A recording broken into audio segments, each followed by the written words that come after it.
Nararamdaman na ang masamang panahon sa Oriental Mindoro na isa sa mga tinutumbok ng Bagyong Ruby. Sa ngayon, nagpapatupad na ng forced evacuation doon. Makibalita tayo kay Isay Reyes. Isay. Maki Mark, tuloy-tuloy nga yung malakas na ulan na ating nararanasan dito nga sa Oriental Mindoro, partikular sa mga napunta nating lungsod sa Calapan at sa bayan ng Baco. Nagsimula yung masamang panahon kaninang madaling araw at hanggang sa mga oras na ito ay pabugso-bugso pa rin yung hampas ng malakas na hangin na ating nararanasan. Nagpapatupad yung local government unit dito ng forced evacuation.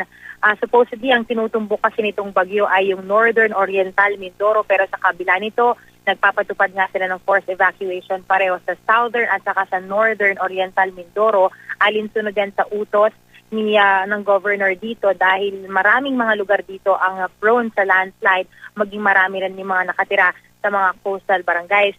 Ngayon na mga ibinisita natin yung komunidad ng mga mangyan dito nga sa bayan ng Baco at nakita natin na meron pang mga pamilya ang nananatili sa kanilang mga tahanan. Kaya't pinag-utos na ng kapulisan na sila'y bumaba na dahil nga masama na yung panahon na ating nararanasan dito. Bagamat sa kabila ng paglihis nga ng direksyon nito ni Bagyong Ruby, inaasahan pa rin yung banta ng baha rito dahil walang tigil na yung pag-ulan at kadalasan daw kapag bumabagyo ay umaabot ng lagpas tao yung baha sa ilang mga lugar dito. Sa mga oras na ito ay nakapagtala na ang local government unit o ang provincial government dito ng mahigit 12,000 pamilya ang mga nasa evacuation centers, comprising ito of 54,227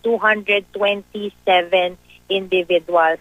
Nananalangin ng lahat ng mga residente rito na sana raw ay tumigil na itong tuloy-tuloy na buhos ng ulan nang sa gayon ay sila'y kumbaga makabalik na sila sa kanilang mga tahanan, pero alinsunod pa rin sa utos nga ng provincial government dito hanggat nasa Philippine Area of Responsibility itong ang si Bagyong Ruby ay wala silang movement na gagawin na papabalikin yung mga tao, mga residente sa kanilang mga tahanan dahil baka mag-iba na naman ng kilos itong ang bagyo. Maki, Mark?